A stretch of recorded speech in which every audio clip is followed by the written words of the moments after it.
मेरे प्यारे बच्चों, मैं आपको क्लियर कॉन्सेप्ट विद दीपक में आपका स्वागत करता हूं। मेरे प्यारे बच्चों, जो आज मैं आपको 10th क्लास का चैप्टर 4 कार्बन एवं उसके यौगिक इसके बारे में मैं पढ़ाने जा रहा हूं। कृपया एक एक बात ध्यान से सुनिए। अगर आप ध्यान से सुनेंगे तो एक एक चीज अभी इसी वक्त आपको याद हो जाए। रट्टा लगाने की कोई आवश्यकता नहीं है। बिल्कुल आप मेरी बातों को ध्यान से सुनिएगा, एक एक चीजें आपको समझ में आ जाएगी। मैं बिल्कुल शुरू से, बिल्कुल रूट से शुरू कर रहा हूं। बिल्कुल शुरू से एक एक चीजें बिल्कुल गहराई तक आपको बताता हुआ चलूंगा। तो आओ ज्यादा वक्त ना गवाते हुए हम अपनी स्टडी की ओर बढ़ते हैं। मेरे प्यारे बच्चों, बिल्कुल ध्यान से सुनते चलिएगा। जैसा कि आप देख पा रहे हैं कि चैप्टर्स का जो नाम है कार्बन तथा उसके यौगिक। मेरे बच्चों, सबसे पहले उठाते हैं भैया ये कार्बन क्या है और कार्बन ही क्यों पढ़ना है इस क्लास में। कार्बन के बारे में ऐसी कौन सी बातें हैं जो हम नहीं जानते, इसलिए इसी एलिमेंट्स के बारे में क्यों कहा गया। तो आप सबसे पहले बेटा मैं ये बता दूं, जो कार्बन होता है ना बाबू, जो कार्बन हमारे आसपास की ज्यादातर चीजें बनी होती है ना बाबू, कार्बन से। जितनी भी चीजें आसपास में देखते हो ना, उसमें कुछ ना कुछ कार्बन जरूर होता है। तो एक चीजें तो आपको समझ में आई कि हमारे आसपास की जितनी भी चीजें लगभग सभी में कार्बन होता है। जैसे बेटा भोजन, कपड़े, दवाइयां, किताबें और आप भी और हम सब में कार्बन होता है। इसलिए कार्बन बेटा हमारे लिए महत्वपूर्ण होता है। तो आपको ये बातें समझ में आ गई कि हमारे आसपास की सारी चीजें, उन सब में भैया कार्बन होता है। जैसे कि आपने को पता चला कि जैसे भोजन, कपड़े, दवाइयां, किताबें, हम, आप, प्लांट्स, ये सब में कार्बन होता है। तो एक बातें तो क्लियर हो गई बच्चों। तो अब क्या करना है भैया, अब आगे में देखिए। सभी जितने भी सजीव हैं, सभी सजीव की जो संरचनाएं होती है कार्बन पर ही आधारित होती है। जितने भी सजीव की संरचनाएं, जो स्ट्रक्चर बनता है मेरे बच्चों, वो सब कार्बन पर आधारित होता है।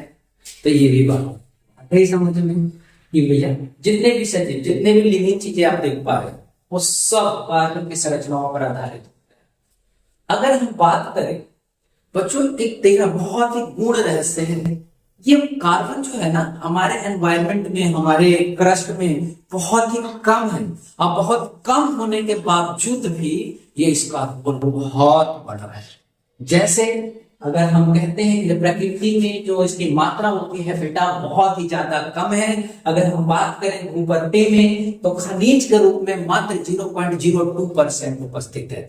अगर जमीन की बात करो ना, अर्थ की, जो अर्थ क्रस्ट की, तो उसमें बेटा मात्र 0.02% उपस्थित है।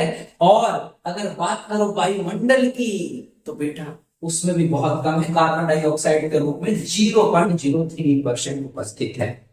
इतनी सी बातें तो आ गई कि भैया ये बहुत ही कम है हमारी प्रकृति में। फिर भी बेटा इसका रोल बहुत बड़ा है, बहुत लार्ज है। ये मिलियन ऑफ कंपाउंड्स को बना सकता है, मतलब लाखों लाखों यौगिक को ये बना सकता है। इसमें ये गुण है। तो ऐसा क्यों है गुण भैया, हम वो भी बताएंगे, बस आप ध्यान से सुनते चलिएगा। लेकिन इसके साथ बेटा एक समस्याएं आ जाती है। तो भैया समस्याएं क्या होगी, तो चलो पहले मैं तुम्हें एक डायग्राम से बताता हूं। बेटा जो कार्बन होता है, तो जो कार्बन का जो सिंबल होता है ना बाबू, वो 6 है। कार्बन का जो सिंबल होता है मेरे बच्चों, वो सी होता है। कार्बन का सिंबल क्या होता है बेटा, सी। बेटा जो अब जो इसका इलेक्ट्रॉनिक विन्यास है, पहले अब उसको समझो। बेटा इलेक्ट्रॉनिक विन्यास जब बनाओगे तो बेटा जो बीच में जो न्यूक्लियस होता है, केंद्रक होता है, जो बिल्कुल बीच में होता है, उसमें बेटा दो चीजें रहती है। एक न्यूट्रॉन रहता है और एक प्रोटॉन रहता है। ये न्यूक्लियस में रहता है मेरे बच्चों, इसमें रहता है न्यूक्लियस। और उसके बाद ऐसे सेल्स बने होते हैं। क्या बने रहते हैं, सेल्स। तो सबसे पहले बता दो, कार्बन का जो सिंबल होता है बच्चों वो C होता है, और इसके जो एटॉमिक नंबर है यानी कार्बन की जो परमाणु संख्या है बच्चों वो 6 होता है।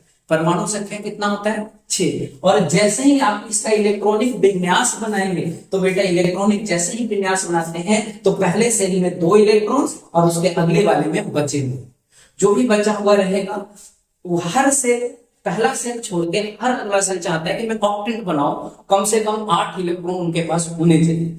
तो बच्चों इनके पास तो एटॉमिक परमाणु संख्या तो 6 ही थी, तो जैसे ही इलेक्ट्रॉनिक विन्यास उन्होंने किया तो 2 और 4 में, तो ये जो आउटर मोस्ट सेल होता है ना बाबू, जो आउटर मोस्ट सेल है जो लास्ट कक्ष वाला, उसी को वैलेंसी भी कहा जाता है। तो कार्बन बेटा टेट्रा वैलेंसी भी बनाता है।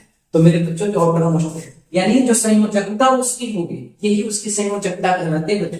तो जो संयोजकता इलेक्ट्रॉन्स की अगर बात करें तो कितना बच गया बेटा, 4।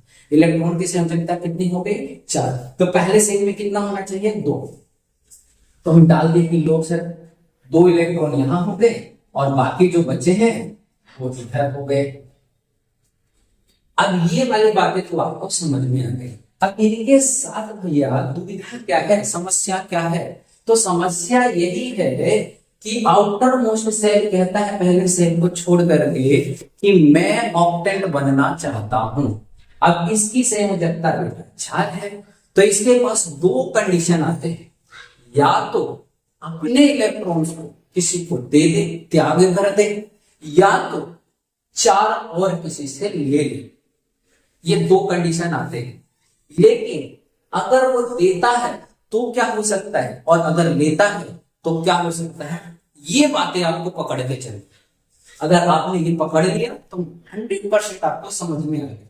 मान लीजिए अगर वो 4 इलेक्ट्रॉन प्राप्त कर ले किसी से, अगर किसी से लेगा वो, तो बताओ बेटा 4 इलेक्ट्रॉन अगर किसी से लेता है तो ऋणात्मक हो जाएगा, किसी से लेगा उधार लेगा तो इसको तो देना पड़ेगा, तो बेटा नेगेटिव। 4 इलेक्ट्रॉन अगर उसने दिया तो ऋणायन हो गया। अब 4 इलेक्ट्रॉन प्राप्त करेगा, 4 इसके पास आउटर मोस्ट सेल में पहले से ही, तो 4 और 4 कितने हो गए, 8, और 2 इस सेल में हो गए 10। तो कह रहा है प्रोटॉन के पास तो मात्र 6 की पावर है, 6 इलेक्ट्रॉन्स के रखने की पावर है। तो वही बेटा 6 प्रोटॉन वाले नाभिक में, इस नाभिक में कितने प्रोटॉन, 6, तो 6 प्रोटॉन वाले नाभिक में बेटा वो 10 इलेक्ट्रॉन को धारण नहीं कर सकता। ये बहुत ही ज्यादा मुश्किल काम होगा।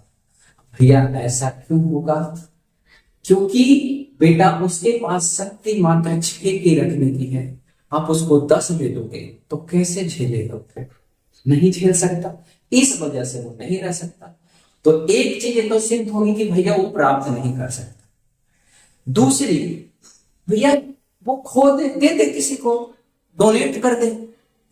अगर वो 4 इलेक्ट्रॉन खोता है किसी को देता है तो बेटा इसका मतलब 4 इलेक्ट्रॉन वो पॉजिटिव है, धनायन है।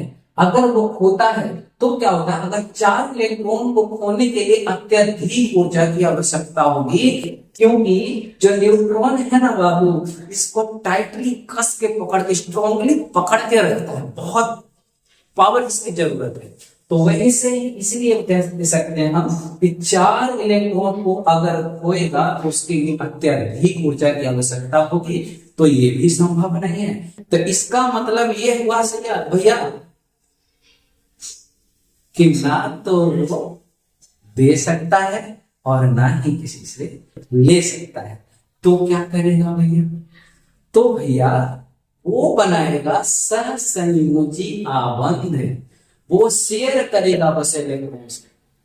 तो देखो नोट बेटा जरूर याद रखना, कार्बन इलेक्ट्रॉन का साझेदारी कर लेगा और साझेदारी करके वह सहसंयोजी आबंध बनाएगा।